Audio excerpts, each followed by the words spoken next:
أشهد أن محمد رسول الله۔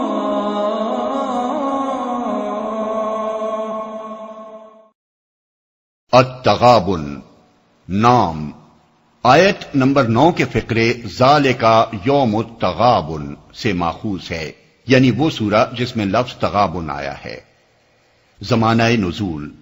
مقاتل اور کلبی کہتے ہیں کہ اس کا کچھ حصہ مکی ہے اور کچھ مدنی۔ حضرت عبداللہ بن عباس اور عطا بن یسار کہتے ہیں کہ ابتدا سے آیت 13 تک مکی ہے اور آیت 14 سے آخر سورہ تک مدنی، مگر مفسرین کی اکثریت پوری سورہ کو مدنی قرار دیتی ہے، اگرچہ اس میں کوئی اشارہ ایسا نہیں پایا جاتا جس سے اس کا زمانہ نزول متعین کیا جا سکتا ہو، لیکن مضمون کلام پر غور کرنے سے اندازہ ہوتا ہے کہ غالباً یہ مدینہ طیبہ کے ابتدائی دور میں نازل ہوئی ہوگی۔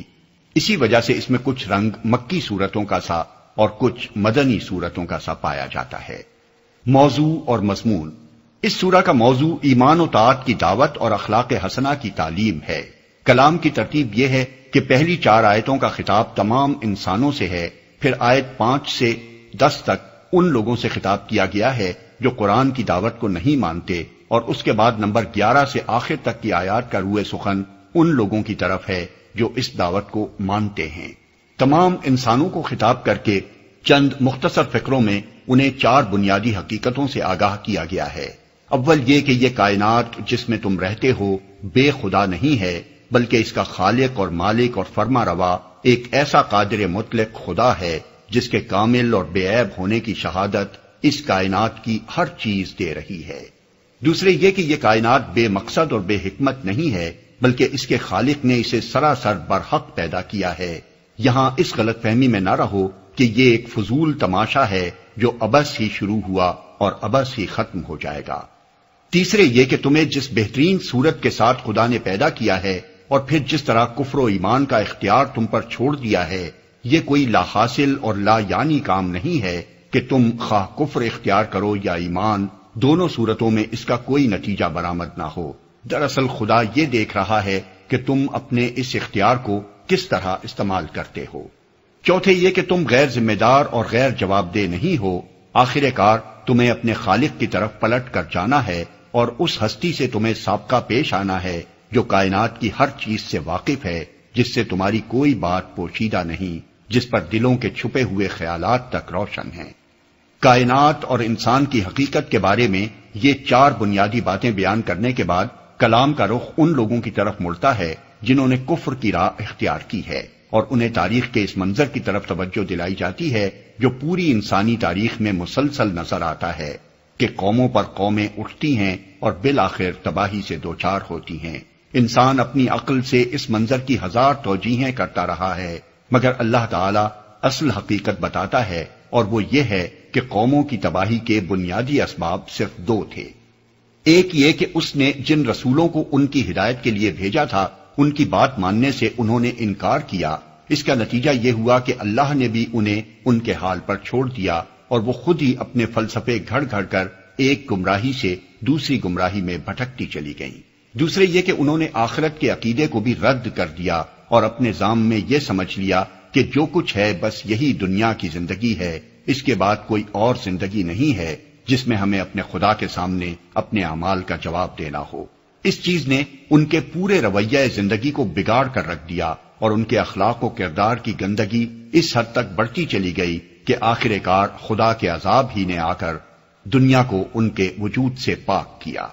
تاریخ انسانی کے یہ 2 سبق آموز حقائق بیان کر کے منکرین حق کو دعوت دی جاتی ہے کہ وہ ہوش میں آئیں، اور اگر پچھلی قوموں کا سا انجام نہیں دیکھنا چاہتے تو اللہ اور اس کے رسول اور اس نور ہدایت پر ایمان لے آئیں جو اللہ نے قرآن مجید کی صورت میں نازل فرمایا ہے۔ اس کے ساتھ ان کو خبردار کیا جاتا ہے کہ آخر کار وہ دن آنے والا ہے جب تمام اولین و آخرین ایک جگہ جمع کیے جائیں گے اور تم میں سے ہر ایک کا غبن سب کے سامنے کھل جائے گا، پھر ہمیشہ ہمیشہ کے لیے تمام انسانوں کی قسمت کا فیصلہ اسی بنیاد پر کیا جائے گا کہ ایمان و عمل صالح کی راہ کس نے اختیار کی تھی اور کفر و تکذیب کی راہ پر کون چلا تھا۔ پہلا گروہ ابدی جنت کا حقدار ہوگا اور دوسرے گروہ کے حصے میں دائمی جہنم آئے گی۔ اس کے بعد ایمان کی راہ اختیار کرنے والوں کو مخاطب کر کے چند اہم ہدایات انہیں دی جاتی ہیں۔ ایک یہ کہ دنیا میں جو مصیبت بھی آتی ہے اللہ کے اذن سے آتی ہے۔ ایسے حالات میں جو شخص ایمان پر ثابت قدم رہے اللہ اس کے دل کو ہدایت بخشتا ہے، ورنہ گھبراہٹ یا جھنجھلاہٹ میں مبتلا ہو کر جو آدمی ایمان کی راہ سے ہٹ جائے اس کی مصیبت تو اللہ کے اذن کے بغیر دور نہیں ہو سکتی، البتہ وہ ایک اور مصیبت جو سب سے بڑی مصیبت ہے مول لے لیتا ہے، اور وہ یہ ہے کہ اس کا دل اللہ کی ہدایت سے محروم ہو جاتا ہے۔ دوسرے یہ کہ مومن کا کام صرف ایمان لے آنا ہی نہیں ہے، بلکہ ایمان لانے کے بعد اسے عملاً اللہ اور اس کے رسول کی اطاعت کرنی چاہیے۔ اطاعت سے اگر وہ روگردانی اختیار کرے گا تو اپنے نقصان کا وہ خود ذمہ دار ہوگا، کیونکہ رسول اللہ صلی اللہ علیہ وسلم حق پہنچا کر بری الذمہ ہو چکے ہیں۔ تیسرے یہ کہ مومن کا اعتماد اپنی طاقت یا دنیا کی کسی طاقت پر نہیں بلکہ صرف اللہ پر ہونا چاہیے۔ چوتھے یہ کہ مومن کے لیے اس کا مال اور اس کے اہل و عیال ایک بہت بڑی آزمائش ہیں، کیونکہ زیادہ تر انہی کی محبت انسان کو ایمان و طاعت کی راہ سے منحرف کرتی ہے۔ اس لیے اہل ایمان کو اپنے اہل و عیال سے ہوشیار رہنا چاہیے کہ وہ بالواسطہ یا بلا واسطہ ان کے حق میں راہ خدا کے راہزن نہ بننے پائیں، اور انہیں اپنا مال خدا کی راہ میں خرچ کرنا چاہیے تاکہ ان کا نفس زر پرستی کے فتنوں سے محفوظ رہے۔ پانچویں یہ کہ ہر انسان اپنی استطاعت کی حد تک ہی مکلف ہے۔ اللہ تعالیٰ کا مطالبہ یہ نہیں ہے کہ آدمی اپنی استطاعت سے بڑھ کر کام کرے، البتہ مومن کو جس بات کی کوشش کرنی چاہیے وہ یہ ہے کہ اپنی حد تک خدا سے ڈرتے ہوئے زندگی بسر کرنے میں وہ کوئی کسر اٹھا نہ رکھے، اور اس کی گفتار، کردار اور معاملات اس کی اپنی کوتاہی کے باعث حدود اللہ سے متجاوز نہ ہو جائیں۔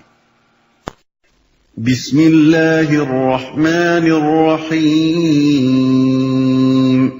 شروع اللہ کے نام سے جو رحمان و رحیم ہے۔ یسبح للہ ما فی السماوات وما فی الارض له الملک وله الحمد وهو على كل شیء قدیر۔ اللہ کی تسبیح کر رہی ہے ہر وہ چیز جو آسمانوں میں ہے اور ہر وہ چیز جو زمین میں ہے، اسی کی بادشاہی ہے اور اسی کے لیے تعریف ہے، اور وہ ہر چیز پر قادر ہے۔ جو زمین میں ہے، تشریح کے لیے ملاحظہ ہو تفہیم القرآن جلد پنجم تفسیر سورہ الحدید۔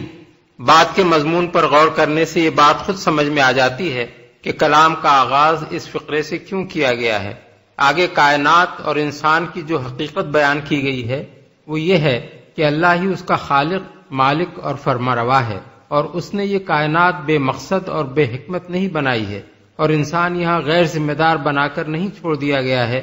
کہ جو کچھ چاہے کرتا پھرے، کوئی اس سے باز پرس کرنے والا نہ ہو، اور اس کائنات کا فرمانروا کوئی شہ بے خبر نہیں ہے کہ اس کی سلطنت میں جو کچھ ہو رہا ہو اس کا کوئی علم اسے نہ ہو۔ اس مضمون کی بہترین تمہید وہی ہو سکتی تھی جو اس مختصر سے فقرے میں ارشاد ہوئی ہے۔ موقع و محل کے لحاظ سے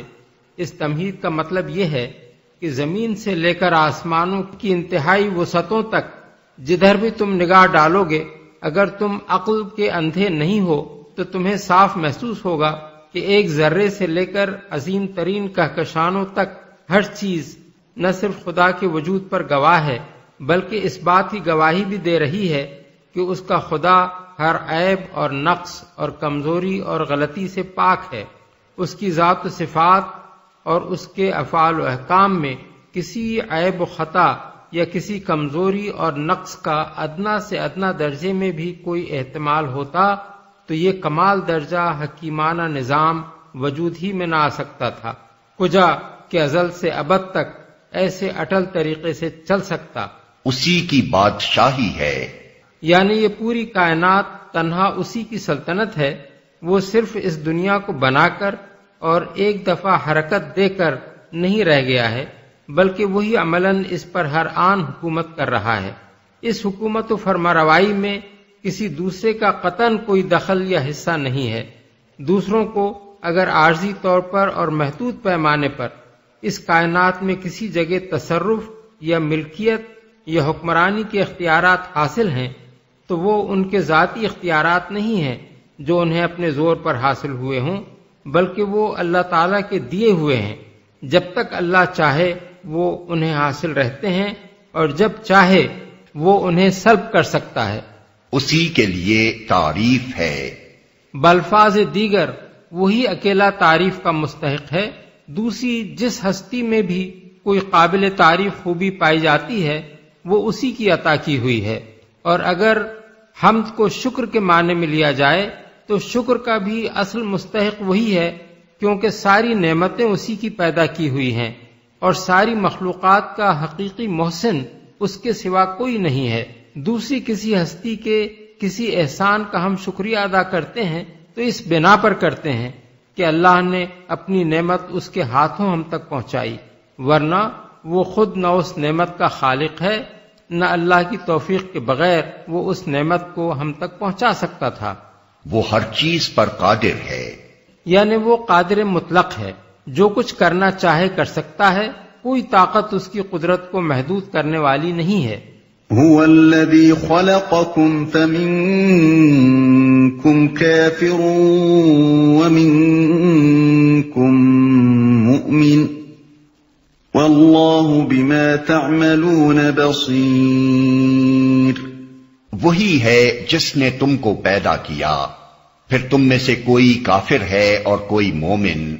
اور اللہ وہ سب کچھ دیکھ رہا ہے جو تم کرتے ہو۔ کوئی مومن، اس کے 4 مفہوم ہیں اور چاروں اپنی اپنی جگہ صحیح ہیں۔ ایک یہ کہ وہ تمہارا خالق ہے، پھر تم میں سے کوئی اس کے خالق ہونے کا انکار کرتا ہے اور کوئی اس حقیقت کو مانتا ہے۔ یہ مفہوم پہلے اور دوسرے فقرے کو ملا کر پڑھنے سے متبادر ہوتا ہے۔ دوسرے یہ کہ اسی نے تم کو اس طرح پیدا کیا ہے کہ تم کفر اختیار کرنا چاہو تو کر سکتے ہو، اور ایمان لانا چاہو تو لا سکتے ہو۔ ایمان و کفر میں سے کسی کے اختیار کرنے پر بھی اس نے تمہیں مجبور نہیں کیا ہے، اس لیے اپنے ایمان و کفر دونوں کے تم خود ذمہ دار ہو۔ اس مفہوم کی تائید بعد کا یہ فقرہ کرتا ہے کہ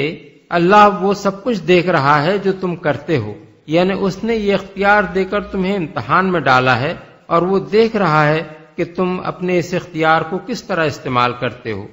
تیسرا مفہوم یہ ہے کہ اس نے تو تم کو فطرت سلیمہ پر پیدا کیا تھا، جس کا تقاضا یہ تھا کہ تم سب ایمان کی راہ اختیار کرتے، مگر اس صحیح فطرت پر پیدا ہونے کے بعد تم میں سے بعض لوگوں نے کفر اختیار کیا جو ان کی خلقت و آفرینش کے خلاف تھا، اور بعض نے ایمان کی راہ اختیار کی جو ان کی فطرت کے مطابق تھی۔ یہ مضمون اس آیت کو سورہ روم کی آیت 30 کے ساتھ ملا کر پڑھنے سے سمجھ میں آتا ہے، جس میں فرمایا گیا ہے کہ یکسو ہو کر اپنا رخ اس دین پر جما دو، قائم ہو جاؤ اس فطرت پر جس پر اللہ نے انسانوں کو پیدا کیا ہے۔ اللہ کی بنائی ہوئی ساخت نہ بدلی جائے، یہی بالکل راست اور درست دین ہے۔ اور اسی مضمون پر وہ متعدد احادیث روشنی ڈالتی ہیں جن میں نبی صلی اللہ علیہ وسلم نے بار بار یہ فرمایا ہے کہ ہر انسان صحیح فطرت پر پیدا ہوتا ہے، اور بعد میں خارج سے کفر و شرک اور گمراہی اس پر عارض ہوتی ہے۔ اس مقام پر یہ بات قابل ذکر ہے کہ کتب آسمانی نے کبھی انسان کے پیدائشی گناہگار ہونے کا وہ تصور پیش نہیں کیا ہے جسے 1500 سال سے عیسائیت نے اپنا بنیادی عقیدہ بنا رکھا ہے۔ آج خود کیتھولک علماء یہ کہنے لگے ہیں کہ بائبل میں اس عقیدے کی کوئی بنیاد موجود نہیں ہے۔ چنانچہ بائبل کا ایک مشہور جرمن عالم ریورنڈ ہربرٹ ہاگ اپنی تازہ کتاب is original sun in scripture میں لکھتا ہے کہ ابتدائی دور کے عیسائیوں میں کم از کم 3 صدی تک یہ عقیدہ سرے سے موجود ہی نہ تھا کہ انسان پیدائشی گناہگار ہے، اور جب یہ خیال لوگوں میں پھیلنے لگا تو 2 صدیوں تک عیسائی اہل علم اس کی تردید کرتے رہے، مگر آخر کار 5ویں صدی میں سینٹ آگسٹائن نے اپنی منطق کے زور سے اس بات کو مسیحیت کے بنیادی عقائد میں شامل کر دیا کہ نوع انسانی نے آدم کے گناہ کا وبال وراثت میں پایا ہے، اور مسیح کے کفارے کی بدولت نجات پانے کے سوا انسان کے لیے کوئی راہ نجات نہیں ہے۔ چوتھا مفہوم یہ ہے کہ اللہ ہی تم کو عدم سے وجود میں لایا، تم نہ تھے اور پھر ہو گئے۔ یہ ایک ایسا معاملہ تھا کہ اگر تم اس پر سیدھے اور صاف طریقے سے غور و فکر کرتے اور یہ دیکھتے کہ وجود ہی وہ اصل نعمت ہے جس کی بدولت تم دنیا کی باقی دوسری تمام نعمتوں سے متمتع ہو رہے ہو، تو تم میں سے کوئی شخص بھی اپنے خالق کے مقابلے میں کفر و بغاوت کا رویہ اختیار نہ کرتا، لیکن تم میں سے بعض نے سوچا ہی نہیں یا غلط طریقے سے سوچا اور کفر کی راہ اختیار کر لی، اور بعض نے ایمان کا وہی راستہ اختیار کیا جو فکر صحیح کا تقاضا تھا۔ جو تم کرتے ہو۔ اس فقرے میں دیکھنے کا مطلب محض دیکھنا ہی نہیں ہے، بلکہ اس سے خود بخود یہ مفہوم نکلتا ہے کہ جیسے تمہارے اعمال ہیں ان کے مطابق تم کو جزا یا سزا دی جائے گی۔ یہ بالکل ایسا ہی ہے جیسے کوئی حاکم اگر کسی شخص کو اپنی ملازمت میں لے کر یہ کہے کہ میں دیکھتا ہوں تم کس طرح کام کرتے ہو، تو اس کا مطلب یہ ہوتا ہے کہ ٹھیک طرح کام کرو گے تو تمہیں انعام اور ترقی سے نوازوں گا، ورنہ تم سے سخت مواخذہ کروں گا۔ خلق السماوات والأرض بالحق وصوركم فأحسن صوركم وإليه المصير۔ اس نے زمین اور آسمانوں کو برحق پیدا کیا ہے اور تمہاری صورت بنائی اور بڑی عمدہ بنائی ہے، اور اسی کی طرف آخر کار تمہیں پلٹنا ہے۔ اس آیت میں 3 باتیں الگ ترتیب بیان کی گئی ہیں جن کے درمیان ایک بہت گہرا منطقی ربط ہے۔ پہلی بات یہ فرمائی گئی کہ اللہ نے یہ کائنات برحق پیدا کی ہے۔ برحق کا لفظ جب خبر کے لیے بولا جاتا ہے تو مراد ہوتی ہے سچی خبر، حکم کے لیے بولا جاتا ہے تو مطلب ہوتا ہے مبنی بر عدل و انصاف حکم، قول کے لیے بولا جاتا ہے تو مقصود ہوتا ہے راست اور درست قول، اور جب کسی فعل کے لیے لفظ استعمال ہوتا ہے تو مراد ایسا فعل ہوتا ہے جو حکیمانہ اور معقول ہو، نہ کہ لا یعنی اور فضول۔ اب یہ ظاہر ہے کہ خلق ایک فعل ہے، اس لیے تخلیق کائنات کو برحق کہنے کا مطلب لامحالہ یہ ہے کہ یہ کائنات کچھ کھیل کے طور پر نہیں بنا دی گئی ہے، بلکہ یہ ایک خالق حکیم کا نہایت سنجیدہ کام ہے۔ اس کی ہر چیز اپنے پیچھے ایک معقول مقصد رکھتی ہے، اور یہ مقصدیت اس میں اتنی نمایاں ہے کہ اگر کوئی صاحب عقل انسان کسی چیز کی نوعیت کو اچھی طرح سمجھ لے تو یہ جان لینا اس کے لیے مشکل نہیں ہوتا کہ ایسی ایک چیز کے پیدا کرنے کا معقول اور مبنی بر حکمت مقصد کیا ہو سکتا ہے۔ دنیا میں انسان کی ساری سائنٹیفک ترقی اس بات کی شہادت دے رہی ہے کہ جس چیز کی نوعیت کو بھی انسان نے غور و فکر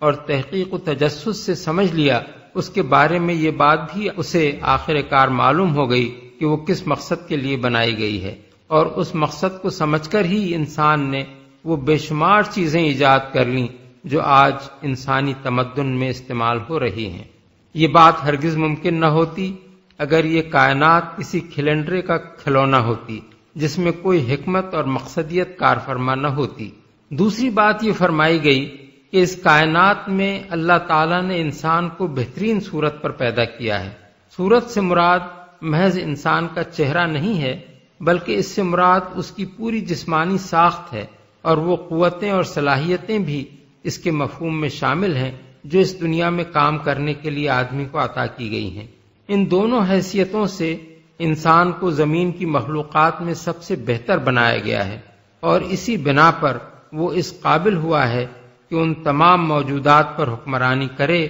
جو زمین اور اس کے گرد و پیش میں پائی جاتی ہیں۔ اس کو کھڑا قد دیا گیا ہے، اس کو چلنے کے لیے مناسب ترین پاؤں دیے گئے ہیں، اس کو کام کرنے کے لیے موزوں ترین ہاتھ دیے گئے ہیں، اس کو ایسے حواس اور ایسے آلات علم دیے گئے ہیں جن کے ذریعے سے وہ ہر طرح کی معلومات حاصل کرتا ہے۔ اس کو سوچنے اور سمجھنے اور معلومات کو جمع کر کے ان سے نتائج اخذ کرنے کے لیے ایک اعلیٰ درجے کا ذہن دیا گیا ہے۔ اس کو ایک اخلاقی حس اور قوت تمیز دی گئی ہے جس کی بنا پر وہ بھلائی اور برائی اور صحیح اور غلط میں فرق کرتا ہے۔ اس کو ایک قوت فیصلہ دی گئی ہے جس سے کام لے کر وہ اپنی راہ عمل کا خود انتخاب کرتا ہے اور یہ طے کرتا ہے کہ اپنی کوششوں کو کس راستے پر لگائے اور کس پر نہ لگائے۔ اس کو یہاں تک آزادی دے دی گئی ہے کہ چاہے تو اپنے خالق کو مانے اور اس کی بندگی کرے، ورنہ اس کا انکار کر دے، یا جن جن کو چاہے اپنا خدا بنا بیٹھے، یا جس کو خدا مانتا ہو اس کے خلاف بھی بغاوت کرنا چاہے تو کر گزرے۔ ان ساری قوتوں اور ان سارے اختیارات کے ساتھ اسے خدا نے اپنی پیدا کردہ بے شمار مخلوقات پر تصرف کرنے کا اقتدار دیا ہے، اور وہ عملاً اس اقتدار کو استعمال کر رہا ہے۔ ان دو باتوں سے جو اوپر بیان کی گئی ہیں، بالکل ایک منطقی نتیجے کے طور پر وہ تیسری بات خود بخود نکلتی ہے جو آیت کے تیسرے فقرے میں ارشاد ہوئی ہے کہ اسی کی طرف آخر کار تمہیں پلٹنا ہے۔ ظاہر بات ہے کہ جب ایسے ایک حکیمانہ اور بامقصد نظام کائنات میں ایسی ایک با اختیار مخلوق پیدا کی گئی ہے تو حکمت کا تقاضا ہرگز یہ نہیں ہے کہ اسے یہاں شتر بے مہار کی طرح غیر ذمہ دار بنا کر چھوڑ دیا جائے، بلکہ لازماً اس کا تقاضا یہ ہے کہ یہ مخلوق اس ہستی کے سامنے جواب دہ ہو جس نے اسے ان اختیارات کے ساتھ اپنی کائنات میں یہ مقام و مرتبہ عطا کیا ہے۔ پلٹنے سے مراد اس آیت میں محض پلٹنا نہیں ہے بلکہ جواب دہی کے لیے پلٹنا ہے، اور بعد کی آیات میں صراحت کر دی گئی ہے کہ یہ واپسی اس زندگی میں نہیں بلکہ مرنے کے بعد دوسری زندگی میں ہوگی، اور اس کا اصل وقت وہ ہوگا جب پوری نوع انسانی کو اثر نو زندہ کر کے بیک وقت محاسبے کے لیے اکٹھا کیا جائے گا، اور اس محاسبے کے نتیجے میں جزا و سزا اس بنیاد پر ہوگی کہ آدمی نے خدا کے دیے ہوئے اختیارات کو صحیح طریقے سے استعمال کیا یا غلط طریقے سے۔ رہا یہ سوال کہ یہ جواب دہی دنیا کی موجودہ زندگی میں کیوں نہیں ہو سکتی، اور اس کا صحیح وقت مرنے کے بعد دوسری زندگی ہی کیوں ہے، اور یہ کیوں ضروری ہے کہ یہ جواب دہی اس وقت ہو جب پوری نوع انسانی اس دنیا میں ختم ہو جائے اور تمام اولین و آخرین کو بیک وقت دوبارہ زندہ کر کے اٹھایا جائے۔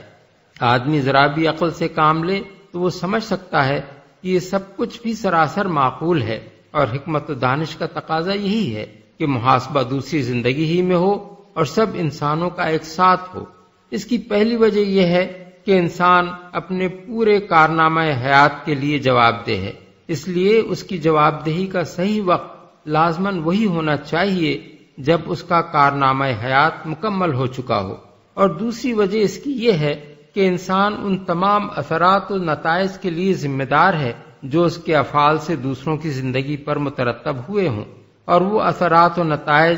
اس کے مرنے کے ساتھ ختم نہیں ہو جاتے بلکہ اس کے بعد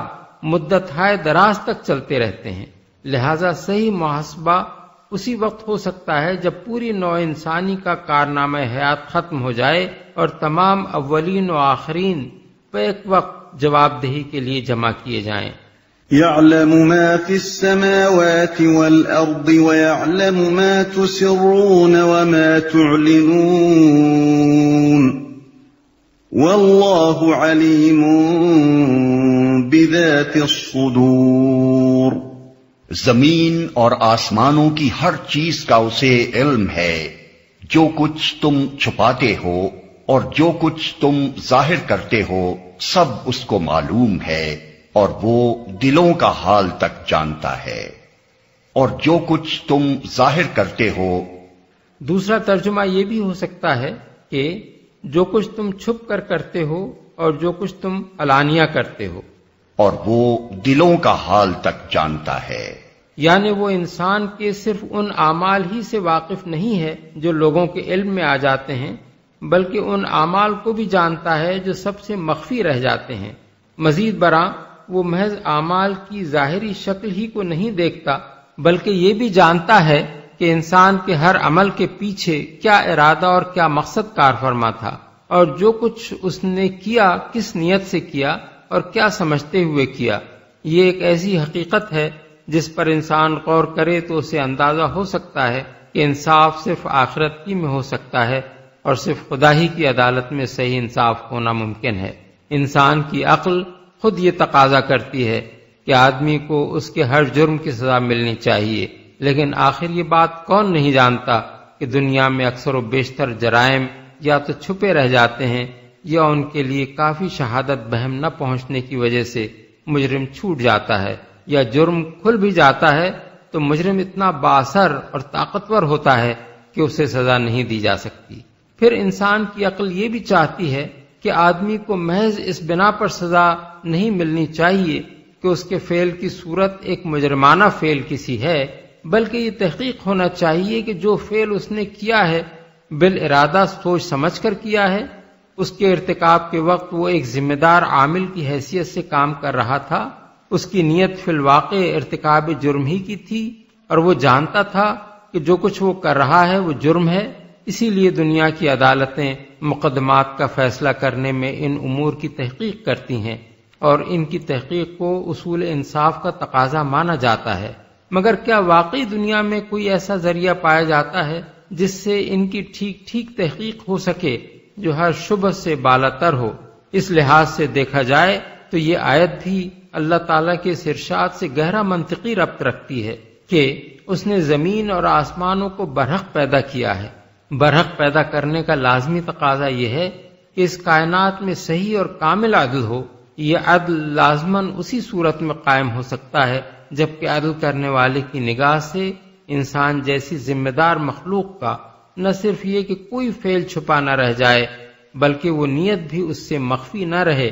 جس کے ساتھ کسی شخص نے کوئی فعل کیا ہو۔ اور ظاہر ہے کہ خالق کائنات کے سوا کوئی دوسری ہستی ایسی نہیں ہو سکتی جو اس طرح کا عدل کر سکے۔ اب اگر کوئی شخص اللہ اور آخرت کا انکار کرتا ہے تو وہ گویا یہ دعویٰ کرتا ہے کہ ہم ایک ایسی کائنات میں رہتے ہیں جو فی الحقیقت انصاف سے خالی ہے، بلکہ جس میں سرے سے انصاف کا کوئی امکان ہی نہیں ہے۔ اس احمقانہ تخیل پر جس شخص کی عقل اور جس کا قلب و ضمیر مطمئن ہو وہ بڑا ہی بے شرم ہے اگر وہ اپنے آپ کو ترقی پسند یا عقلیت پسند سمجھتا ہو، اور ان لوگوں کو تاریخ خیال یا رجت پسند سمجھے جو کائنات کے اس انتہائی معقول یعنی ریشنل تصور کو قبول کرتے ہیں جسے قرآن پیش کر رہا ہے۔ أَلَمْ يَأْتِكُمْ نَبَأُ الَّذِينَ كَفَرُوا مِن قَبْلُ فَذَاقُوا وَبَالَ أَمْرِهِمْ وَلَهُمْ عَذَابٌ أَلِيمٌ۔ کیا تمہیں ان لوگوں کی کوئی خبر نہیں پہنچی جنہوں نے اس سے پہلے کفر کیا اور پھر اپنی شامت اعمال کا مزہ چکھ لیا، اور آگے ان کے لیے ایک دردناک عذاب ہے۔ یعنی دنیا میں انہوں نے شامت اعمال کا جو مزہ چکھا وہ ان کے جرائم کی نہ اصل سزا تھی نہ پوری سزا۔ اصلی اور پوری سزا تو ابھی آخرت میں ان کو بھگتنی ہے، لیکن دنیا میں جو عذاب ان پر آیا اس سے لوگ یہ سبق لے سکتے ہیں کہ جن قوموں نے بھی اپنے رب کے مقابلے میں کفر کا رویہ اختیار کیا وہ کس طرح بگڑتی چلی گئیں اور آخر کس انجام سے دوچار ہوئیں۔ ذلك بأنه كانت تأتيهم رسلهم بالبينات فقالوا أبشر يهدوننا فكفروا وتولوا واستغنى الله والله غني حميد۔ اس انجام کے مستحق وہ اس لیے ہوئے کہ ان کے پاس ان کے رسول کھلی کھلی دلیلیں اور نشانیاں لے کر آتے رہے، مگر انہوں نے کہا کیا انسان ہمیں ہدایت دیں گے؟ اس طرح انہوں نے ماننے سے انکار کر دیا اور منہ پھیر لیا۔ تب اللہ بھی ان سے بے پرواہ ہو گیا، اور اللہ تو ہے ہی بے نیاز اور اپنی ذات میں آپ محمود۔ نشانیاں لے کر آتے رہے۔ اصل میں لفظ بینات استعمال ہوا ہے جس کا مفہوم بہت وسیع ہے۔ بین عربی زبان میں ایسی چیز کو کہتے ہیں جو بالکل ظاہر اور واضح ہو۔ انبیاء علیہم السلام کے متعلق یہ فرمانا کہ وہ بینات لے کر آتے رہے یہ معنی رکھتا ہے کہ ایک تو وہ ایسی صریح علامات اور نشانیاں لے کر آتے تھے جو ان کے مامور من اللہ ہونے کی کھلی کھلی شہادت دیتی تھیں، دوسرے وہ جو بات بھی پیش کرتے تھے نہایت معقول اور روشن دلیلوں کے ساتھ پیش کرتے تھے، تیسرے ان کی تعلیم میں کوئی ابہام نہ تھا بلکہ وہ صاف صاف بتاتے تھے کہ حق کیا ہے اور باطل کیا، جائز کیا ہے اور ناجائز کیا، کس راہ پر انسان کو چلنا چاہیے اور کس راہ پر نہ چلنا چاہیے۔ کیا انسان ہمیں ہدایت دیں گے؟ یہ تھی ان کی تباہی کی اولین اور بنیادی وجہ۔ نوع انسانی کو دنیا میں صحیح راہ عمل اس کے بغیر معلوم نہیں ہو سکتی تھی کہ اس کا خالق اسے صحیح علم دے، اور خالق کی طرف سے علم دیے جانے کی عملی صورت اس کے سوا کچھ نہ ہو سکتی تھی کہ وہ انسانوں ہی میں سے بعض افراد کو علم عطا کر کے دوسروں تک اسے پہنچانے کی خدمت سپرد کرے۔ اس غرض کے لیے اس نے انبیاء کو بینات کے ساتھ بھیجا تاکہ لوگوں کے لیے ان کے برحق ہونے میں شک کرنے کی کوئی معقول وجہ نہ رہے، مگر انہوں نے سرے سے یہی بات ماننے سے انکار کر دیا کہ بشر خدا کا رسول ہو سکتا ہے۔ اس کے بعد ان کے لیے ہدایت پانے کی کوئی صورت باقی نہ رہی۔ اس معاملے میں گمراہ انسانوں کی جہالت و نادانی کا یہ عجیب کرشمہ ہمارے سامنے آتا ہے کہ بشر کی رہنمائی قبول کرنے میں تو انہوں نے کبھی تعامل نہیں کیا ہے، حتیٰ کہ انہی کے رہنمائی میں لکڑی اور پتھر کے بتوں تک کو معبود بنایا، خود انسانوں کو خدا اور خدا کا اوتار اور خدا کا بیٹا تک مان لیا، اور گمراہ کن لیڈروں کی اندھی پیروی میں ایسے عجیب مسلک اختیار کر لیے جنہوں نے انسانی تہذیب و تمدن اور اخلاق کو تلپٹ کر کے رکھ دیا۔ مگر جب خدا کے رسول ان کے پاس حق لے کر آئے اور انہوں نے ہر ذاتی غرض سے بالاتر ہو کر بے لاگ سچائی ان کے سامنے پیش کی تو انہوں نے کہا، کیا اب بشر ہمیں ہدایت دیں گے؟ اس کے معنی یہ تھے کہ بشر اگر گمراہ کرے تو سر آنکھوں پر، لیکن اگر وہ راہ راست دکھاتا ہے تو اس کی رہنمائی قابل قبول نہیں ہے۔ اپنی ذات میں آپ محمود، یعنی جب انہوں نے اللہ کی بھیجی ہوئی ہدایت سے استغنا برتا تو پھر اللہ کو بھی اس کی کچھ پرواہ نہ رہی کہ وہ کس گڑھے میں جا کر گرتے ہیں۔ اللہ کی کوئی غرض تو ان سے اٹکی ہوئی نہ تھی کہ وہ اسے خدا مانیں گے تو وہ خدا رہے گا، ورنہ خدائی کا تخت اس سے چھن جائے گا۔ وہ نہ ان کی عبادت کا محتاج تھا نہ ان کی حمد و ثنا کا، وہ تو ان کی اپنی بھلائی کے لیے انہیں راہ راست دکھانا چاہتا تھا، مگر جب وہ اس سے منہ پھیر گئے تو اللہ بھی ان سے بے پرواہ ہو گیا، پھر نہ ان کو ہدایت دی نہ ان کی حفاظت اپنے ذمے لی، نہ ان کو مہالک میں پڑنے سے بچایا اور نہ انہیں اپنے اوپر تباہی لانے سے روکا، کیونکہ وہ خود اس کی ہدایت اور ولایت کے طالب نہ تھے۔ زعم الذين كفروا أن لن يبعثوا قل بلى وربي لتبعثن ثم لتنبؤن بما عملتم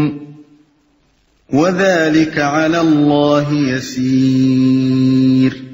منکرین نے بڑے دعوے سے کہا ہے کہ وہ مرنے کے بعد ہرگز دوبارہ نہ اٹھائے جائیں گے۔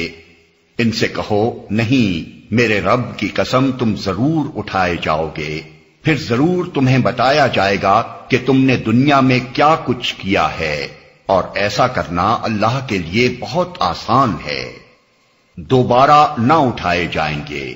یعنی ہر زمانے میں منکرین حق دوسری جس بنیادی گمراہی میں مبتلا رہے ہیں اور جو بالآخر ان کی تباہی کی موجب ہوئی وہ یہ تھی، اگرچہ کسی منکر آخرت کے پاس نہ پہلے یہ جاننے کا کوئی ذریعہ تھا، نہ آج ہے، نہ کبھی ہو سکتا ہے کہ مرنے کے بعد کوئی دوسری زندگی نہیں ہے، لیکن ان نادانوں نے ہمیشہ بڑے زور کے ساتھ یہی دعویٰ کیا ہے، حالانکہ قطعیت کے ساتھ آخرت کا انکار کر دینے کے لیے نہ کوئی عقلی بنیاد موجود ہے نہ علمی بنیاد۔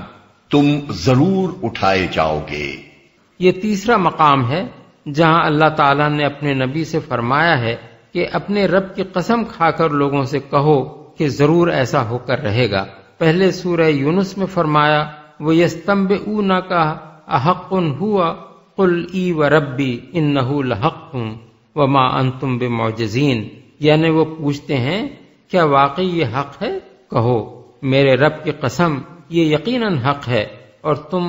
اتنا بلبوتا نہیں رکھتے کہ اسے ظہور میں آنے سے روک دو۔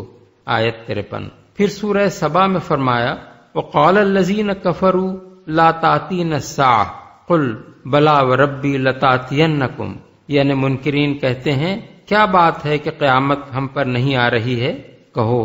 قسم ہے میرے رب کی وہ تم پر آ کر رہے گی۔ آیت 3۔ یہاں یہ سوال پیدا ہوتا ہے کہ ایک منکر آخرت کے لیے آخر اس سے کیا فرق پڑتا ہے کہ آپ اسے آخرت کے آنے کی خبر قسم کھا کر دیں یا قسم کھائے بغیر دیں۔ وہ جب اس چیز کو نہیں مانتا تو محض اس بنا پر کیسے مان لے گا کہ آپ قسم کھا کر اس سے یہ بات کہہ رہے ہیں؟ اس کا جواب یہ ہے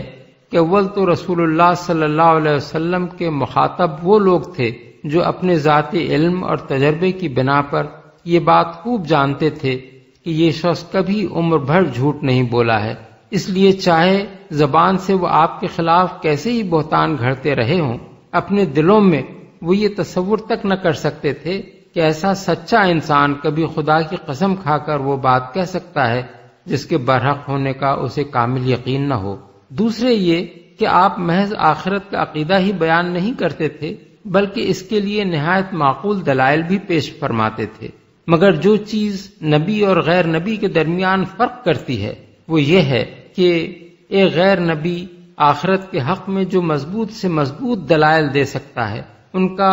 زیادہ سے زیادہ فائدہ بس یہی ہو سکتا ہے کہ آخرت کے نہ ہونے کی بنسبت اس کا ہونا معقول تر اور اغلب تسلیم کر لیا جائے۔ اس کے برعکس نبی کا مقام ایک فلسفی کے مقام سے بالا تر ہے۔ اس کی اصل حیثیت یہ نہیں ہے کہ عقلی استدلال سے وہ اس نتیجے پر پہنچا ہو کہ آخرت ہونی چاہیے، بلکہ اس کی اصل حیثیت یہ ہے کہ وہ اس بات کا علم رکھتا ہے کہ آخرت ہوگی اور یقین کے ساتھ کہتا ہے کہ وہ ضرور ہو کر رہے گی۔ اس لیے ایک نبی ہی قسم کھا کر یہ بات کہہ سکتا ہے، ایک فلسفی اس پر قسم نہیں کھا سکتا، اور آخرت پر ایمان ایک نبی کے بیان ہی سے پیدا ہو سکتا ہے۔ فلسفی کا استدلال اپنے اندر یہ قوت نہیں رکھتا کہ دوسرا شخص تو درکنار،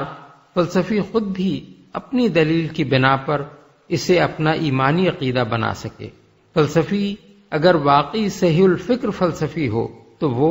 ہونا چاہیے سے آگے نہیں بڑھ سکتا ہے، اور یقیناً ہے کہنا صرف ایک نبی کا کام ہے۔ تم نے دنیا میں کیا کچھ کیا ہے؟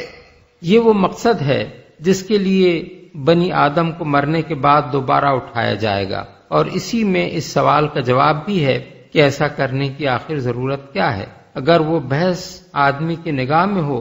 جو سورت کے آغاز سے آیت نمبر 4 تک کی گئی ہے تو یہ بات بآسانی سمجھ میں آ جاتی ہے کہ اس برحق کائنات میں جس مخلوق کو کفر و ایمان میں سے کسی ایک راہ کے اختیار کرنے کی آزادی دی گئی ہو، اور جسے اس کائنات میں بہت سی چیزوں پر تصرف کا اقتدار بھی عطا کیا گیا ہو، اور جس نے کفر یا ایمان کی راہ اختیار کر کے عمر بھر اپنے اس اقتدار کو صحیح یا غلط طریقے سے استعمال کر کے بہت سی بھلائیاں یا بہت سی برائیاں خود اپنی ذمہ داری پر کی ہوں، اس کے بارے میں یہ تصور کرنا انتہائی غیر معقول ہے کہ یہ سب کچھ جب وہ کر چکے تو آخر کار بھلے کی بھلائی اور برے کی برائی دونوں بے نتیجہ رہیں، اور سرے سے کوئی وقت ایسا آئے ہی نہیں جب اس مخلوق کے اعمال کی جانچ پڑتال ہو۔ جو شخص ایسی غیر معقول بات کہتا ہے وہ لامحالہ دو حماقتوں میں سے ایک حماقت کا ارتکاب کرتا ہے۔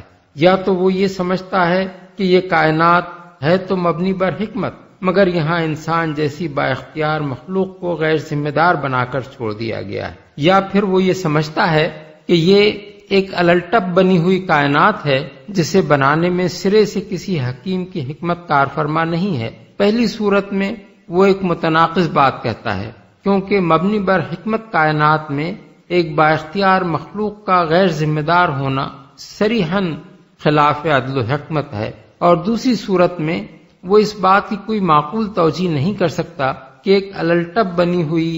بے حکمت کائنات میں انسان جیسی ذی عقل مخلوق کا وجود میں آنا آخر ممکن کیسے ہوا، اور اس کے ذہن میں عدل و انصاف کا تصور کہاں سے آ گیا۔ بے عقلی سے عقل کی پیدائش اور بے عدلی سے عدل کا تصور برآمد ہو جانا ایک ایسی بات ہے جس کا قائل یا تو ایک ہٹ دھرم انسان ہو سکتا ہے، یا پھر وہ جو بہت زیادہ فلسفہ بگاڑتے بگاڑتے دماغی مریض ہو چکا ہو۔ اللہ کے لیے بہت آسان ہے۔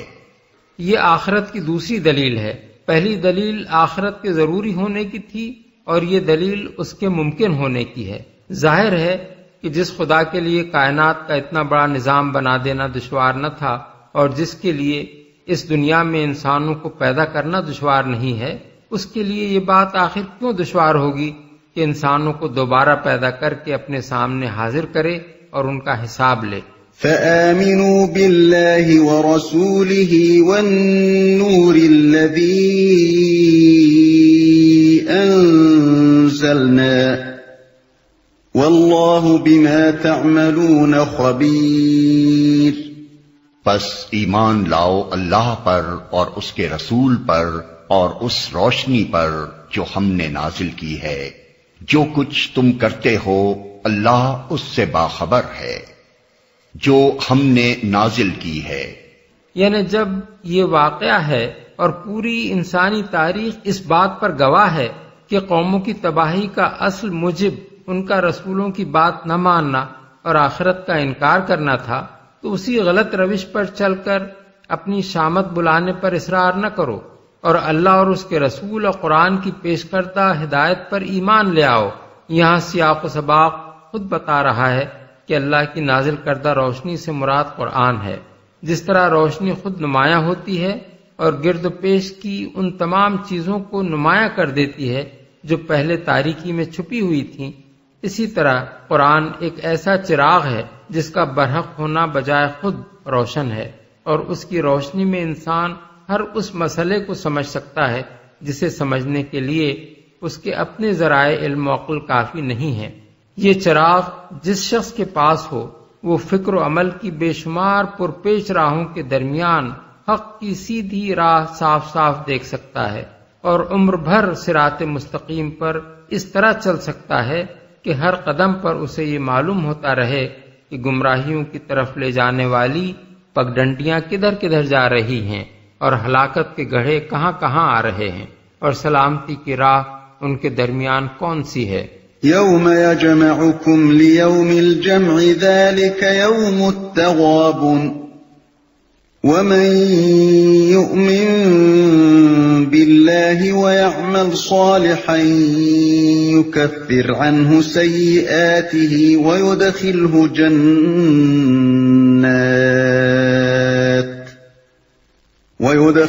جنات تجري من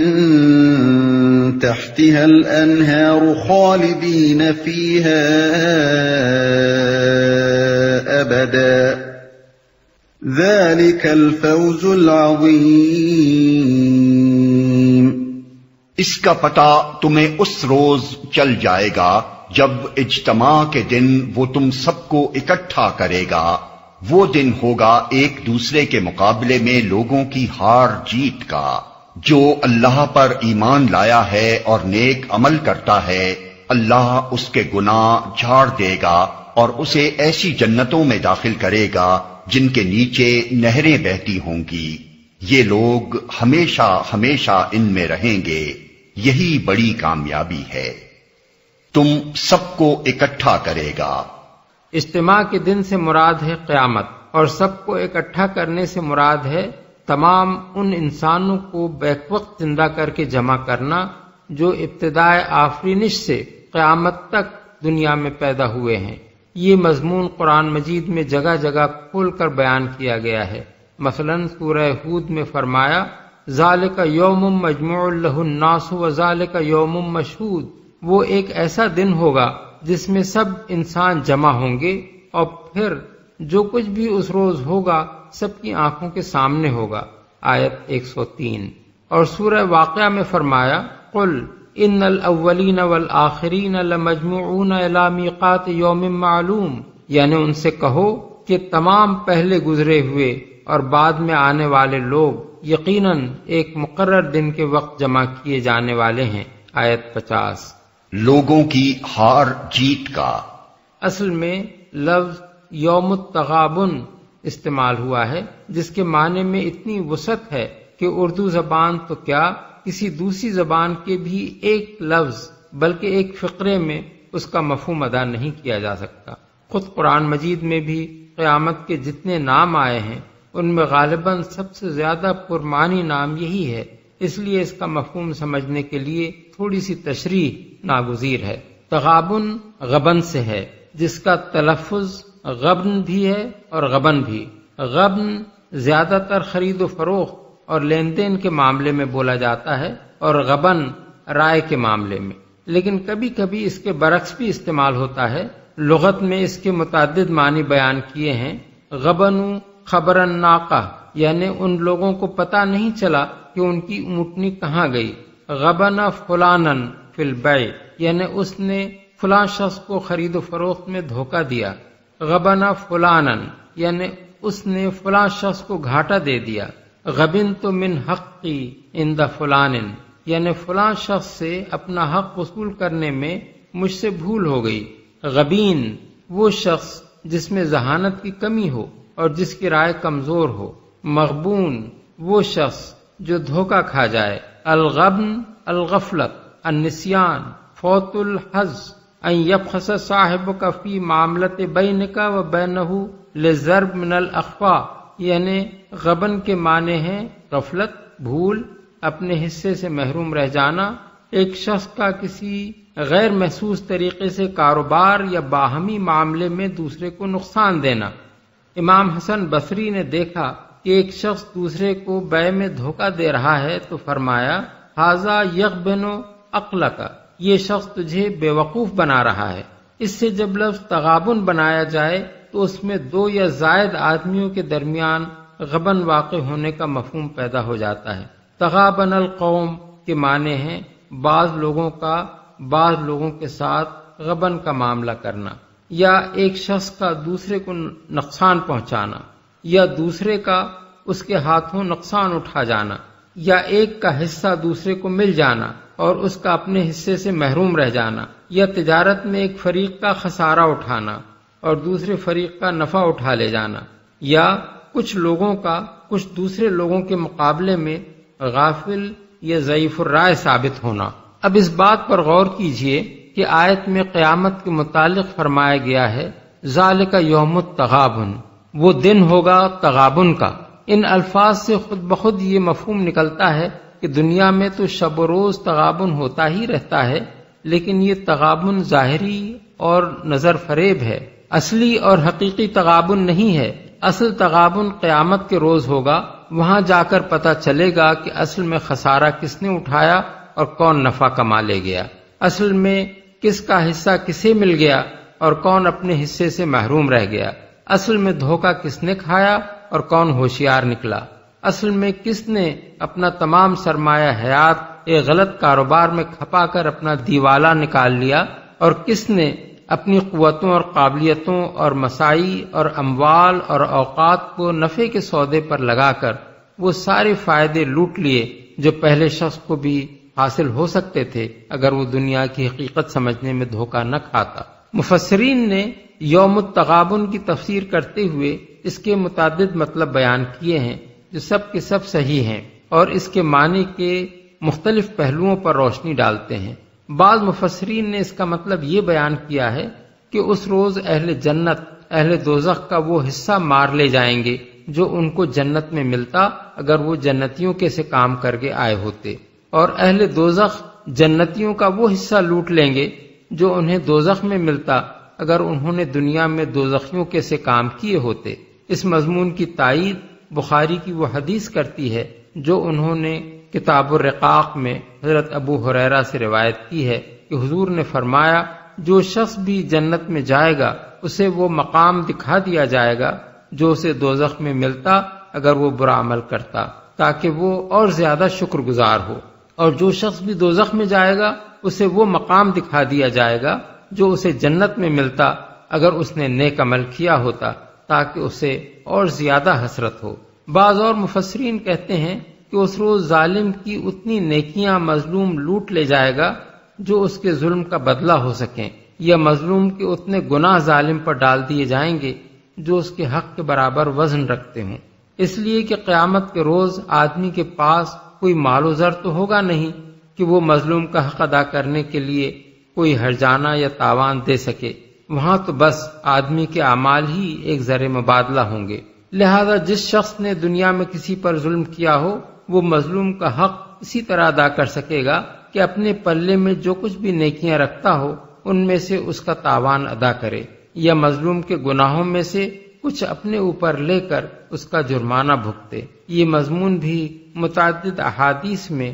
رسول اللہ صلی اللہ علیہ وسلم سے منقول ہے۔ بخاری کتاب الرقاق میں حضرت ابو ہریرہ کی روایت ہے کہ حضور نے فرمایا، جس شخص کے ذمے اپنے کسی بھائی پر کسی قسم کے ظلم کا بار ہو، اسے چاہیے کہ یہیں اس سے سبکدوش ہو لے، کیونکہ آخرت میں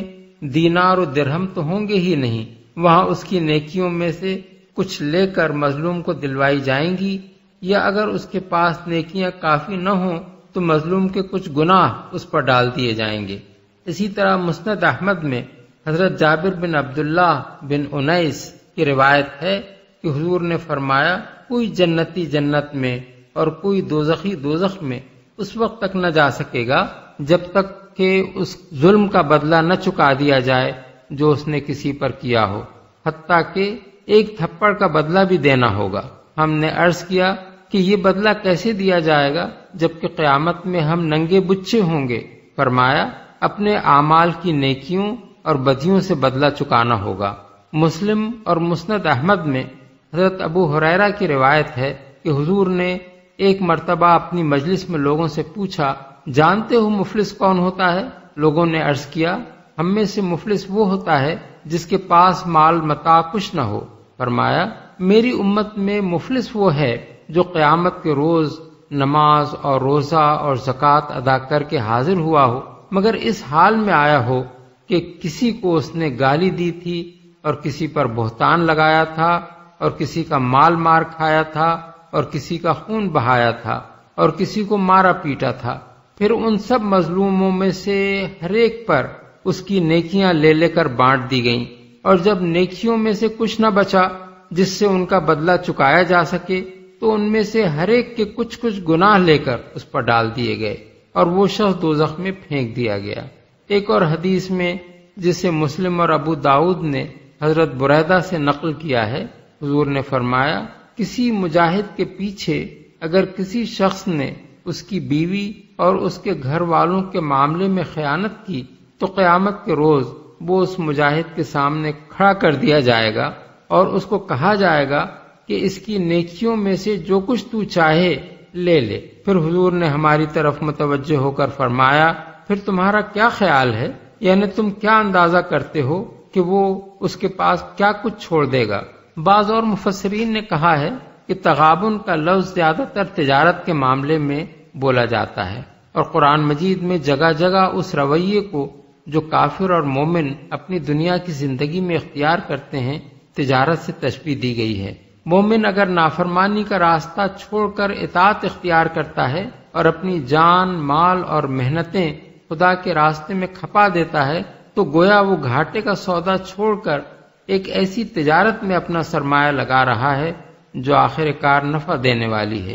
اور ایک کافر اگر اطاعت کی راہ چھوڑ کر خدا کی نافرمانی اور بغاوت کی راہ میں اپنا سب کچھ لگا دیتا ہے تو گویا وہ ایک ایسا تاجر ہے جس نے ہدایت کے بدلے گمراہی خریدی ہے اور آخر کار وہ اس کا خسارہ اٹھانے والا ہے۔ دونوں کا نفع اور نقصان قیامت کے روز ہی کھلے گا۔ دنیا میں یہ ہو سکتا ہے کہ مومن سراسر گھاٹے میں رہے اور کافر بڑے فائدے حاصل کرتا رہے، مگر آخرت میں جا کر معلوم ہو جائے گا کہ اصل میں نفع کا سودا کس نے کیا ہے اور نقصان کا سودا کس نے۔ یہ مضمون قرآن مجید میں بکثرت مقامات پر بیان ہوا ہے۔ مثال کے طور پر آیات ذیل ملاحظہ ہوں۔ سورہ البقرہ آیات 16، 175، 207، سورہ آل عمران آیات 77، 177، سورہ النساء آیت 74، سورہ التوبہ آیت 111، سورہ النحل آیت 95، سورہ فاطر آیت 29، سورہ الصف آیت 10۔ ایک اور صورت تغابن کی یہ بھی ہے کہ دنیا میں لوگ کفر و فسق اور ظلم و عصیان پر بڑے اطمینان سے آپس میں تعاون کرتے رہتے ہیں اور یہ اعتماد رکھتے ہیں کہ ہمارے درمیان بڑی گہری محبت اور دوستی ہے۔ بد کردار خاندانوں کے افراد، ضلالت پھیلانے والے پیشوا اور ان کے پیرو، چوروں اور ڈاکوؤں کے جتھے، رشوت خور اور ظالم افسروں اور ملازمین کے گٹھ جوڑ، بے ایمان تاجروں، صنعت کاروں اور زمینداروں کے گروہ، گمراہی اور شرارت و خباثت برپا کرنے والی پارٹیاں، اور بڑے پیمانے پر ساری دنیا میں ظلم و فساد کی علمبردار حکومتیں اور قومیں سب کا باہمی ساز باز اسی اعتماد پر قائم ہے۔ ان میں سے ہر ایک کے ساتھ تعلق رکھنے والے افراد اس گمان میں ہیں کہ ہم ایک دوسرے کے بڑے اچھے رفیق ہیں اور ہمارے درمیان بڑا کامیاب تعاون چل رہا ہے، مگر جب یہ لوگ آخرت میں پہنچیں گے تو ان پر یکایک یہ بات کھلے گی کہ ہم سب نے بہت بڑا دھوکہ کھایا ہے۔ ہر ایک یہ محسوس کرے گا کہ جسے میں اپنا بہترین باپ، بھائی، بیوی، شوہر، اولاد، دوست، رفیق، لیڈر، پیر، مرید یا حامی و مددگار سمجھ رہا تھا، وہ دراصل میرا بدترین دشمن تھا۔ ہر رشتہ داری اور دوستی اور عقیدت و محبت عداوت میں تبدیل ہو جائے گی۔ سب ایک دوسرے کو گالیاں دیں گے، ایک دوسرے پر لعنت کریں گے، اور ہر ایک یہ چاہے گا کہ اپنے جرائم کی زیادہ سے زیادہ ذمہ داری دوسرے پر ڈال کر اسے سخت سے سخت سزا دلوائے۔ یہ مضمون بھی قرآن میں جگہ جگہ بیان کیا گیا ہے، جس کی چند مثالیں حسب ذیل آیات میں دیکھی جا سکتی ہیں۔ سورہ البقرہ آیت 167، سورہ الاعراف آیات 37 تا 39، سورہ ابراہیم آیات 21-22، سورہ المومنون آیت 101، سورہ العنکبوت آیات 12-13-25، سورہ لقمان آیت 33،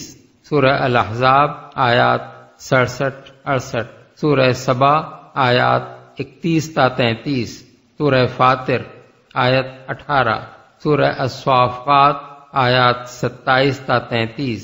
سورہ صاد آیات 59 تا 61، سورہ حامیم السجدہ آیت 29، سورہ الزخرف آیت 67، سورہ الدخان آیت 41، سورہ المعارج آیات 10 تا 14، سورہ عبس آیات 34 تا 37۔ نیک عمل کرتا ہے۔ اللہ پر ایمان لانے سے مراد محض یہ مان لینا نہیں ہے کہ اللہ موجود ہے، بلکہ اس طریقے سے ایمان لانا مراد ہے جس طرح اللہ نے خود اپنے رسول اور اپنی کتاب کے ذریعے سے بتایا ہے۔ اس ایمان میں ایمان بالرسالت اور ایمان بالکتاب آپ سے آپ شامل ہے۔ اسی طرح نیک عمل سے مراد بھی ہر وہ عمل نہیں ہے جسے آدمی نے خود نیکی سمجھ کر یا انسانوں کے کسی خود ساختہ معیار اخلاق کی پیروی کرتے ہوئے اختیار کر لیا ہو، بلکہ اس سے مراد وہ عمل صالح ہے جو خدا کے بھیجے ہوئے قانون کے مطابق ہو۔ لہذا کسی کو یہ غلط فہمی نہ ہونی چاہیے کہ رسول اور کتاب کے واسطے کے بغیر اللہ کو ماننے اور نیک عمل کرنے کے وہ نتائج ہیں جو آگے بیان ہو رہے ہیں۔ قرآن مجید کا جو شخص بھی سوچ سمجھ کر مطالعہ کرے گا، اس سے یہ بات پوشیدہ نہ رہے گی کہ قرآن کی روح سے اس طرح کے کسی ایمان کا نام ایمان باللہ اور کسی عمل کا نام عمل صالح سرے سے ہے ہی نہیں۔ والذین کفروا وکذبوا بآیاتنا اولئک اصحاب النار خالدین فیہا وبئس المصیر۔ اور جن لوگوں نے کفر کیا ہے اور ہماری آیات کو جھٹلایا ہے، وہ دوزخ کے باشندے ہوں گے جس میں وہ ہمیشہ رہیں گے، اور وہ بدترین ٹھکانہ ہے۔ آیات کو جھٹلایا ہے، یہ الفاظ خود کفر کے مفہوم کو واضح کر دیتے ہیں۔ کتاب اللہ کی آیات کو اللہ کی آیات نہ ماننا اور ان حقائق کو تسلیم نہ کرنا جو ان آیات میں بیان کیے گئے ہیں، اور ان احکام کی پیروی سے انکار کر دینا جو ان میں ارشاد ہوئے ہیں، یہی کفر ہے، اور اس کے نتائج وہ ہیں جو آگے بیان ہو رہے ہیں۔ ما اصاب من مصیبت الا باذن اللہ ومن یؤمن باللہ یہد قلبہ واللہ بکل شیء علیم۔ کوئی مصیبت کبھی نہیں آتی مگر اللہ کے اذن ہی سے آتی ہے۔ جو شخص اللہ پر ایمان رکھتا ہو اللہ اس کے دل کو ہدایت بخشتا ہے اور اللہ کو ہر چیز کا علم ہے۔ کوئی مصیبت۔ اب روئے سخن اہل ایمان کی طرف ہے۔ اس سلسلہ کلام کو پڑھتے ہوئے یہ بات نگاہ میں رہنی چاہیے کہ جس زمانے میں یہ آیات نازل ہوئی ہیں وہ مسلمانوں کے لیے سخت مصائب کا زمانہ تھا۔ مکہ سے برسوں ظلم سہنے کے بعد اپنا سب کچھ چھوڑ چھاڑ کر آ گئے تھے، اور مدینے میں جن حق پرستوں نے ان کو پناہ دی تھی ان پر دوہری مصیبت آ پڑی تھی۔ ایک طرف انہیں سینکڑوں مہاجرین کو سہارا دینا تھا جو عرب کے مختلف حصوں سے ان کی طرف چلے آ رہے تھے، اور دوسری طرف پورے عرب کے اعداء اسلام ان کے در پہ آزار ہو گئے تھے۔ اللہ کے اذن ہی سے آتی ہے۔ یہ مضمون سورہ الحدید آیات 22-23 میں بھی گزر چکا ہے، اور وہاں ہم اس کی تشریح کر چکے ہیں۔ جن حالات میں اور جس مقصد کے لیے یہ بات وہاں فرمائی گئی تھی اسی طرح کے حالات میں اسی مقصد کے لیے اسے یہاں دہرایا گیا ہے۔ جو حقیقت مسلمانوں کے ذہن نشین کرنی مقصود ہے وہ یہ ہے کہ نہ مصائب خود آ جاتے ہیں، نہ دنیا میں کسی کی یہ طاقت ہے کہ اپنے اختیار سے جس پر جو مصیبت چاہے نازل کر دے۔ یہ تو سراسر اللہ کے اذن پر موقوف ہے کہ کسی پر کوئی مصیبت نازل ہونے دے یا نہ ہونے دے، اور اللہ کا اذن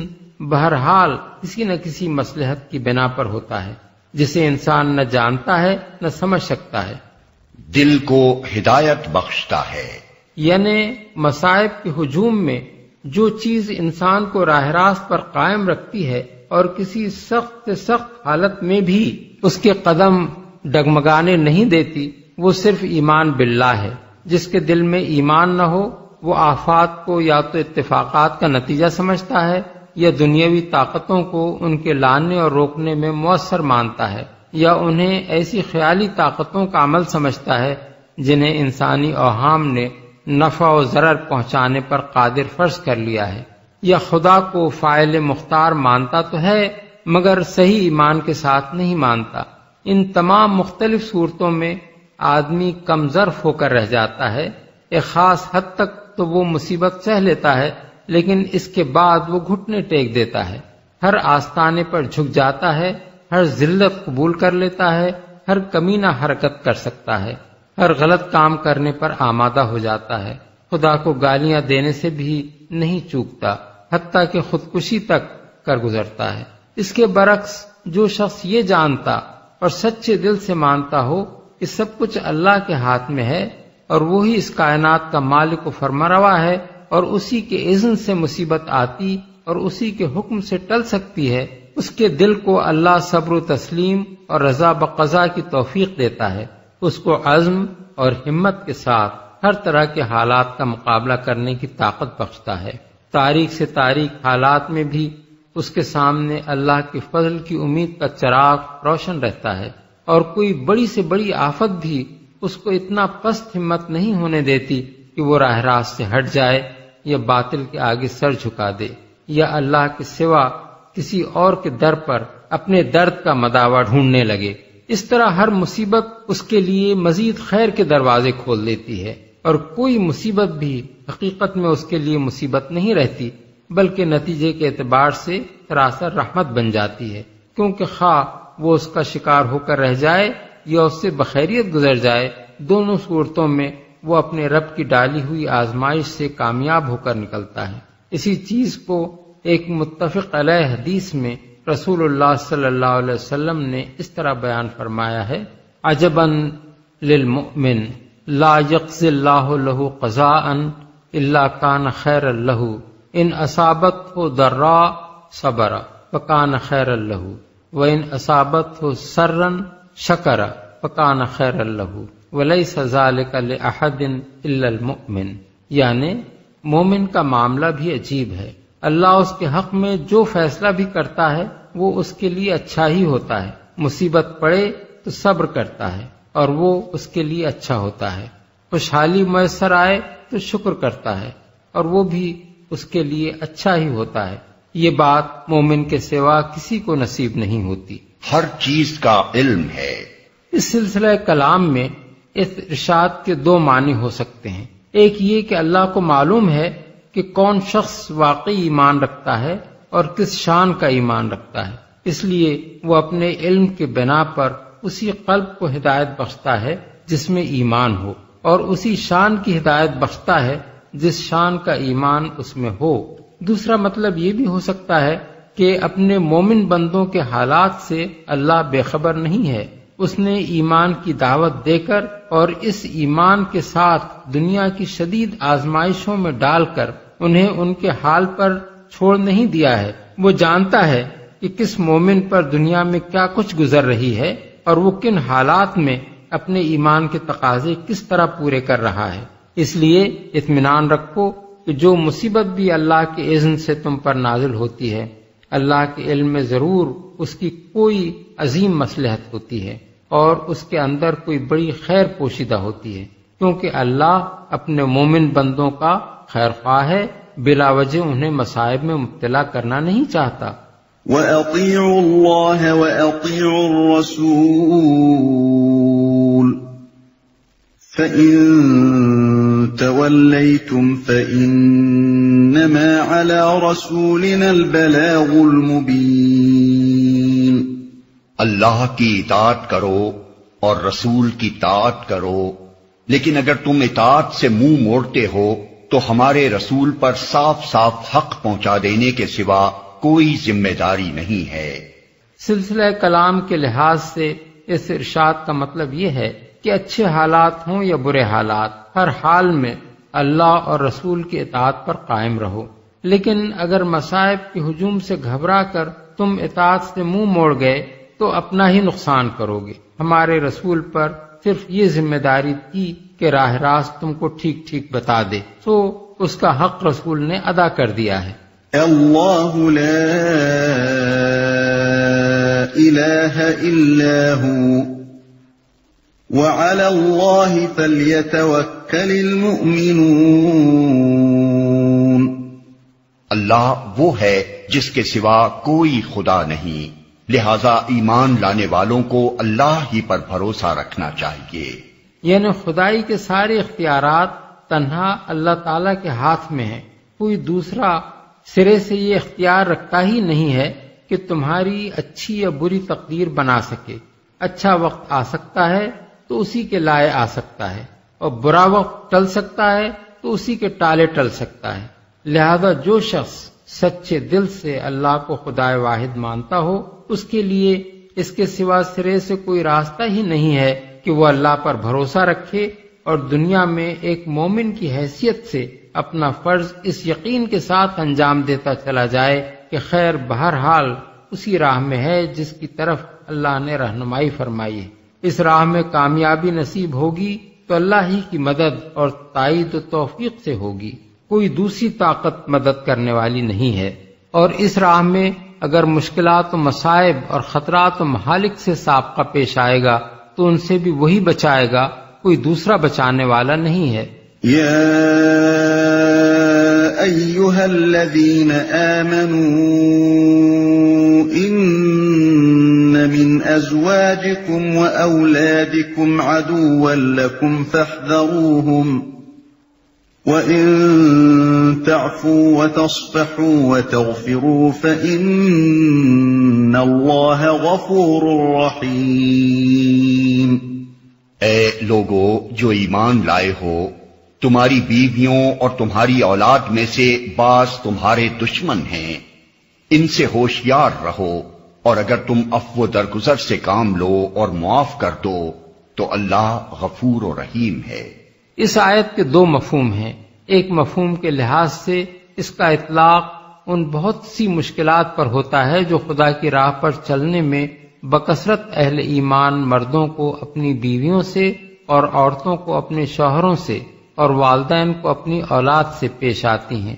دنیا میں کم ہی ایسا ہوتا ہے کہ ایک مرد کو ایسی بیوی اور ایک عورت کو ایسا شوہر ملے جو ایمان اور راست روی میں پوری طرح ایک دوسرے کے رفیق و مددگار ہوں، اور پھر دونوں کو اولاد بھی ایسی میسر ہو جو عقیدہ و عمل اور اخلاق و کردار کے اعتبار سے ان کے لیے آنکھوں کی ٹھنڈک بنے۔ ورنہ بالعموم ہوتا یہ ہے کہ شوہر اگر نیک اور ایماندار ہے تو بیوی اور اولاد اسے ایسی ملتی ہے جو اس کی دیانت و امانت اور راست بازی کو اپنے حق میں بدقسمتی سمجھتی ہے، اور یہ چاہتی ہے کہ شوہر اور باپ ان کی خاطر جہنم مول لے اور ان کے لیے حرام و حلال کی تمیز چھوڑ کر ہر طریقے سے عیش و طرب اور فسق و فجور کے سامان فراہم کرے۔ اور اس کے برعکس بسا اوقات ایک نیک مومن عورت کو ایسے شوہر سے سابقہ پیش آتا ہے جسے اس کی پابندی شریعت ایک آنکھ نہیں بھاتی، اور اولاد بھی باپ کے نقش قدم پر چل کر اپنی گمراہی اور بدکرداری سے ماں کی زندگی اجیرن کر دیتی ہے۔ پھر خصوصیت کے ساتھ جب کفر و دین کی کشمکش میں ایک انسان کے ایمان کا تقاضا یہ ہوتا ہے کہ اللہ اور اس کے دین کی خاطر نقصانات برداشت کرے، طرح طرح کے خطرات مول لے، ملک چھوڑ کر ہجرت کر جائے یا جہاد میں جا کر اپنی جان تک جوکھوں میں ڈال دے، تو سب سے بڑھ کر اس کی راہ میں اس کے اہل و عیال ہی رکاوٹ بنتے ہیں۔ دوسرے مفہوم کا تعلق ان مخصوص حالات سے ہے جو ان آیات کے نزول کے زمانے میں بکثرت مسلمانوں کو پیش آ رہے تھے، اور آج بھی ہر اس شخص کو پیش آتے ہیں جو کسی غیر مسلم معاشرے میں اسلام قبول کرتا ہے۔ اس وقت مکہ معظمہ میں اور عرب کے دوسرے حصوں میں عموماً یہ صورت پیش آتی تھی کہ ایک مرد ایمان لے آیا ہے مگر بیوی بچے نہ صرف اسلام قبول کرنے کے لیے تیار نہیں ہیں بلکہ خود اس کو اسلام سے پھیر دینے کے لیے کوشاں ہیں، اور ایسے ہی حالات سے ان خواتین کو سابقہ پیش آتا تھا جو اپنے خاندان میں اکیلی اسلام قبول کرتی تھیں۔ یہ دونوں قسم کے حالات جن اہل ایمان کو درپیش ہوں انہیں خطاب کرتے ہوئے 3 باتیں فرمائی گئی ہیں۔ سب سے پہلے انہیں خبردار کیا گیا ہے کہ دنیاوی رشتے کے لحاظ سے اگرچہ یہ لوگ وہ ہیں جو انسان کو سب سے زیادہ عزیز ہوتے ہیں، لیکن دین کے لحاظ سے یہ تمہارے دشمن ہیں۔ یہ دشمنی خواہ اس حیثیت سے ہو کہ وہ تمہیں نیکی سے روکتے اور بدی کی طرف مائل کرتے ہوں، یا اس حیثیت سے کہ وہ تمہیں ایمان سے روکتے اور کفر کی طرف کھینچتے ہوں، یا اس حیثیت سے کہ ان کی ہمدردیاں کفار کے ساتھ ہوں اور تمہارے ذریعے سے اگر کوئی بات بھی مسلمانوں کے جنگی رازوں کے متعلق ان کے علم میں آ جائے تو اسے اسلام کے دشمنوں تک پہنچا دیتے ہوں۔ اس سے دشمنی کی نوعیت و کیفیت میں تو فرق ہو سکتا ہے، لیکن بہرحال یہ ہے دشمنی ہی، اور اگر تمہیں ایمان عزیز ہو تو اس لحاظ سے تمہیں ان کو دشمن ہی سمجھنا چاہیے۔ ان کی محبت میں گرفتار ہو کر کبھی اس بات کو نہ بھولنا چاہیے کہ تمہارے اور ان کے درمیان ایمان و کفر یا طاعت و معصیت کی دیوار حائل ہے۔ اس کے بعد فرمایا گیا کہ ان سے ہوشیار رہو، یعنی ان کی دنیا بنانے کے لیے اپنی عاقبت برباد نہ کر لو۔ ان کی محبت کو کبھی اپنے دل میں اس حد تک نہ بڑھنے دو کہ وہ اللہ اور رسول کے ساتھ تمہارے تعلق اور اسلام کے ساتھ تمہاری وفاداری میں حائل ہو جائیں۔ ان پر کبھی اتنا اعتماد نہ کرو کہ تمہاری بے احتیاطی سے مسلمانوں کی جماعت کے اسرار انہیں معلوم ہو جائیں اور وہ دشمنوں تک پہنچیں۔ یہ وہی بات ہے جسے رسول اللہ صلی اللہ علیہ وسلم نے ایک حدیث میں مسلمانوں کو خبردار کیا ہے کہ یوتا برجل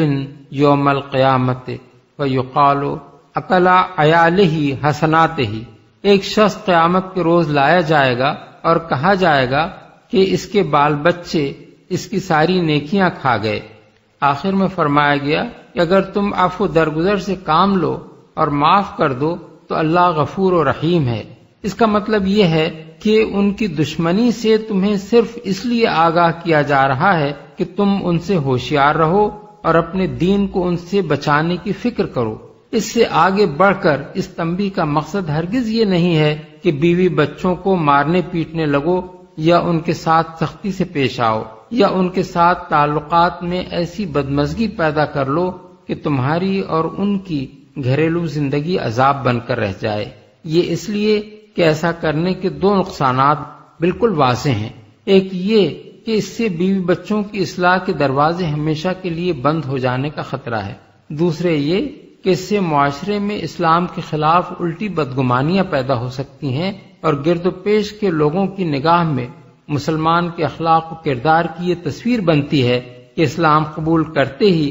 وہ خود اپنے گھر میں اپنے بال بچوں تک کے لیے سخت گیر اور بدمزاج بن جاتا ہے۔ اس سلسلے میں یہ بات بھی نگاہ میں رہنی چاہیے کہ ابتدائے اسلام میں جب لوگ نئے نئے مسلمان ہوتے تھے تو ان کو ایک مشکل اس وقت پیش آتی تھی جب ان کے والدین کافر ہوتے تھے اور وہ ان پر دباؤ ڈالتے تھے کہ اس نئے دین سے پھر جائیں، اور دوسری مشکل اس وقت پیش آتی جب ان کے بیوی بچے یا عورتوں کے معاملے میں ان کے شوہر اور بچے کفر پر قائم رہتے اور دین حق کی راہ سے انہیں پھیرنے کی کوشش کرتے تھے۔ پہلی سورت کے متعلق سورہ عنکبوت آیت 8 اور سورہ لقمان آیات 14 اور 15 میں یہ ہدایت فرمائی گئی کہ دین کے معاملے میں والدین کی بات ہرگز نہ مانو، البتہ دنیا کے معاملات میں ان کے ساتھ حسن سلوک کرتے رہو۔ دوسری سورت کا حکم یہاں بیان کیا گیا ہے کہ اپنے دین کو تو اپنے بال بچوں سے بچانے کی فکر ضرور کرو، مگر ان کے ساتھ سخت گیری کا برتاؤ نہ کرو، بلکہ نرمی اور عفو درگزر سے کام لو۔ مزید تشریح کے لیے ملاحظہ ہو تفہیم القرآن جلد 2 سورہ التوبہ آیات 23 اور 24۔ انما اموالکم واولادکم فتنہ واللہ عنده اجر عظیم۔ تمہارے مال اور تمہاری اولاد تو ایک آزمائش ہیں اور اللہ ہی ہے جس کے پاس بڑا اجر ہے۔ اس موقع پر رسول اللہ صلی اللہ علیہ وسلم کا یہ ارشاد بھی نگاہ میں رہنا چاہیے جسے طبرانی نے حضرت ابو مالک اشعری سے روایت کیا ہے کہ تیرا اصل دشمن وہ نہیں ہے جسے اگر تو قتل کر دے تو تیرے لیے کامیابی ہے اور وہ تجھے قتل کر دے تو تیرے لیے جنت ہے، بلکہ تیرا اصل دشمن ہو سکتا ہے کہ تیرا اپنا وہ بچہ ہو جو تیری ہی صلب سے پیدا ہوا ہے، اور پھر تیرا سب سے بڑا دشمن تیرا وہ مال ہے جس کا تو مالک ہے۔ اسی لیے اللہ تعالیٰ نے یہاں بھی اور سورہ انفال میں بھی یہ فرمایا ہے کہ اگر تم مال اور اولاد کے فتنے سے اپنے آپ کو بچا لے جاؤ اور ان کی محبت پر اللہ کی محبت کو غالب رکھنے میں کامیاب رہو تو تمہارے لیے اللہ کے ہاں بہت بڑا اجر ہے۔ فاتقوا الله ما استطعتم واسمعوا وأطيعوا وأنفقوا خيرا لأنفسكم ومن يوق شح نفسه فأولئك هم المفلحون۔ لہذا جہاں تک تمہارے بس میں ہو اللہ سے ڈرتے رہو اور سنو اور اطاعت کرو اور اپنے مال خرچ کرو، یہ تمہارے ہی لیے بہتر ہے۔ جو اپنے دل کی تنگی سے محفوظ رہ گئے بس وہی فلاح پانے والے ہیں۔ اللہ سے ڈرتے رہو۔ قرآن مجید میں ایک جگہ فرمایا گیا ہے اتقوا اللہ حق تقاتہ، اللہ سے ایسا ڈرو جیسا اس سے ڈرنے کا حق ہے، سورہ آل عمران آیت 102۔ دوسری جگہ فرمایا لا یکلف اللہ نفسا الا وسعہا، یعنی اللہ کسی متنفس کو اس کی استطاعت سے زیادہ کا مکلف قرار نہیں دیتا، سورہ البقرہ آیت 286۔ اور یہاں فرمایا جا رہا ہے کہ جہاں تک تمہارے بس میں ہو اللہ سے ڈرتے رہو۔ ان تینوں آیتوں کو ملا کر غور کیجئے تو معلوم ہوتا ہے کہ پہلی آیت وہ معیار ہمارے سامنے رکھ دیتی ہے جس تک پہنچنے کی ہر مومن کو کوشش کرنی چاہیے۔ دوسری آیت یہ اصولی بات ہمیں بتاتی ہے کہ کسی شخص سے بھی اس کی استطاعت سے زیادہ کام کرنے کا مطالبہ نہیں کیا گیا ہے، بلکہ اللہ کے دین میں آدمی بس اتنے ہی کا مکلف ہے جس کی وہ مقدرت رکھتا ہو، اور یہ آیت ہر مومن کو ہدایت کرتی ہے کہ وہ اپنی حد تک تقوی کی کوشش میں کوئی کسر نہ اٹھا رکھے، جہاں تک بھی اس کے لیے ممکن ہو اسے اللہ تعالیٰ کے احکام بجا لانے چاہیے اور اس کی نافرمانی سے بچنا چاہیے۔ اس معاملے میں اگر وہ خود تساہل سے کام لے گا تو مواخذے سے نہ بچ سکے گا، البتہ جو چیز اس کی مقدرت سے باہر ہوگی، اور اس کا فیصلہ اللہ ہی بہتر کر سکتا ہے کہ کیا چیز کس کی مقدرت سے واقعی باہر تھی، اس کے معاملے میں اس سے باز پرس نہ کی جائے گی۔ إن تقرضوا الله قرضا حسنا يضاعفه لكم ويغفر لكم والله شكور حليم عالم الغيب والشهادة العزيز الحكيم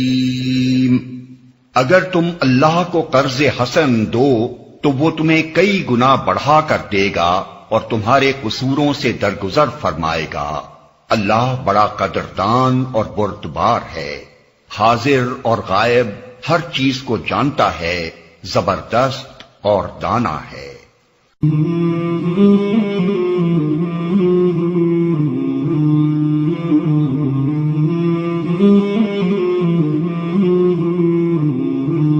مولاي صل وسلم دائما